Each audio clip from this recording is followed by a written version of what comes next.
Estamos reunidos para esta grabación los alumnos Lucero Palma y Diego Sandoval. Somos estudiantes de educación secundaria con especialidad en inglés y mediante esta grabación daremos inicio a la elaboración del proyecto del curso software educativo con la profesora Solange Caballero.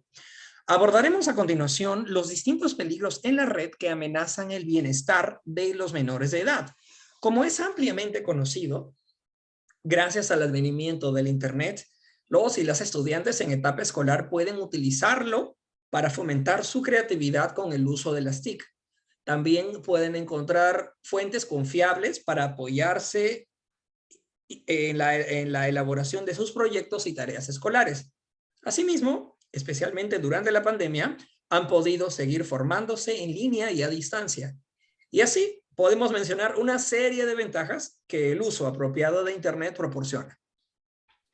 Sin embargo, he sabido que el Internet es una herramienta útil que también puede ser usada de modo que ponga en riesgo el bienestar de sus usuarios. En este sentido, los menores de edad son especialmente vulnerables a ser víctimas de usuarios digitales con malas intenciones. Por tal motivo, es relevante que sepamos, primero, por qué la seguridad en Internet es importante. Segundo, debemos de identificar cuáles son los peligros en la red.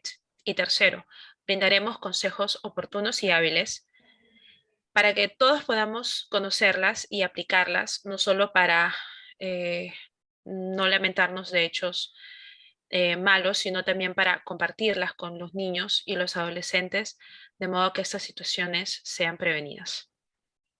Para empezar, los niños y adolescentes utilizan las tecnologías digitales prácticamente todos los días, ya sea para chatear con sus amigos, para utilizar las redes sociales, para jugar, para realizar alguna actividad que les relaje, como escuchar música, por ejemplo, o para hacer tareas o proyectos escolares.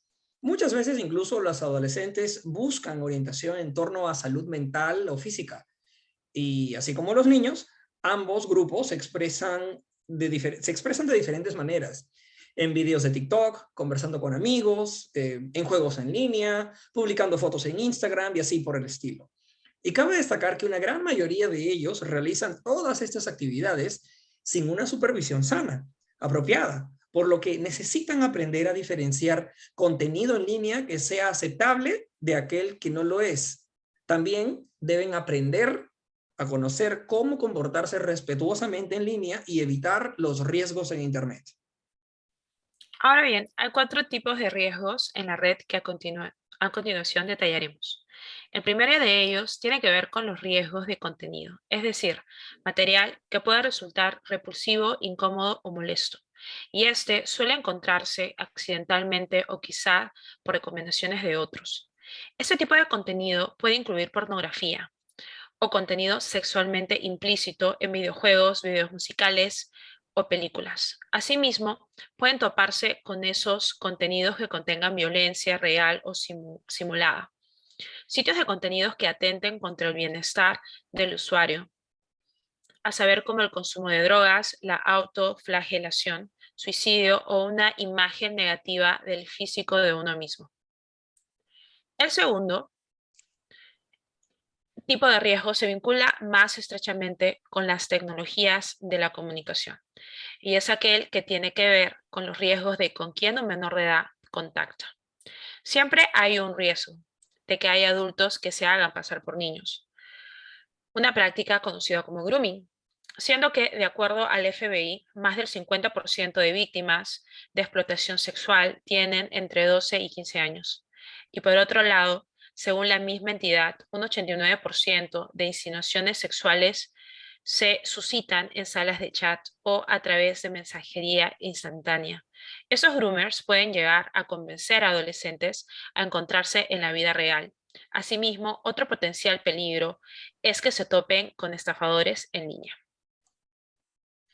El tercer tipo de riesgos en la red tiene que ver con conductas nocivas o inapropiadas, ya sea porque ellos mismos actúen así o porque sean víctimas de ese tipo de conducta. Estos incluyen el acoso cibernético o cyberbullying, que no es otra cosa que la humillación o agresión por medio de las tecnologías de la comunicación. También está el sexting, que consiste en utilizar ese mismo tipo de tecnologías para compartir contenido sexualmente explícito o sugerente. Por otro lado, también está la suplantación de identidad o de información sensible de otra persona. Otro ejemplo de conductas digitales nocivas es el uso de información financiera de otra persona, por supuesto de manera ilegal. Y por último, hay quienes revelan información privada de otros al público. O el hecho mismo de que los niños y adolescentes pasen demasiado tiempo utilizando dispositivos electrónicos, lo que puede derivar en adicción que se manifiesta en problemas conductuales, cognitivos y emocionales asociados al abuso de estas tecnologías. El último tipo de riesgos en la red es aquel de los riesgos de contratos, que es menos común pero es igual de peligroso. Consiste en que adolescentes contraten el servicio de terceros sin entender completamente la naturaleza del contrato, ni sus términos, ni sus condiciones, de modo que puedan ser víctimas de fraude o robo de identidad, recibir contenido marketero inapropiado en mensajes instantáneos o por correo electrónico, o registrar sus datos, ignorándolo, en bancos de data que pueden ser utilizados potencialmente para fines ilícitos y dañinos.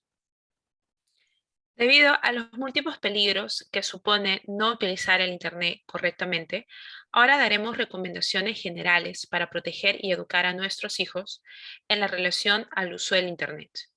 Por un lado, los niños y los adolescentes deben saber que solo pueden utilizar los dispositivos electrónicos en lugares donde todos vean que están escuchando y viendo. Entonces, por ejemplo, no pueden tener tablets, laptops o celulares en su habitación.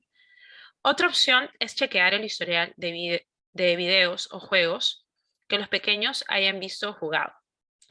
Asimismo, si bien es cierto que las búsquedas en Internet de los menores de edad resulten inofensivas e inocentes, los resultados de estas búsquedas pueden no serlo, por lo que es altamente recomendable instalar controles parentales que impidan que ellos y ellas visualicen escenas de violencia o sexo explícito. Estas herramientas son gratuitas y muchas veces están preinstaladas en los dispositivos. También hay dos cosas puntuales por mencionar. Por un lado, no solo debemos monitorear el contenido que utilizan, sino también el tiempo que pasan en línea. Asimismo, deberíamos pensar, ¿qué dirían los niños si ven que nosotros, los adultos, vemos contenido explícito o invertimos demasiado tiempo en los dispositivos? ¿No sería su reacción más acalorada si fuesen adolescentes? Por eso es fundamental que lideremos con el ejemplo. Con eso concluimos el desarrollo del video. Ahora bien, ¿alguna vez usted ha conocido casos de niños o adolescentes a los que han hostigado por medio de las tecnologías de comunicación durante la pandemia? ¿Sabía usted que el 55% de jóvenes latinoamericanos han sido víctimas de ese tipo de casos?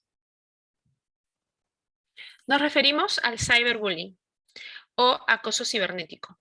En el podcast que realizaremos, nos enfocaremos en explicar las estrategias pedagógicas para evitar y afrontar ese peligro digital. Nos vemos para más diálogos sobre seguridad en Internet.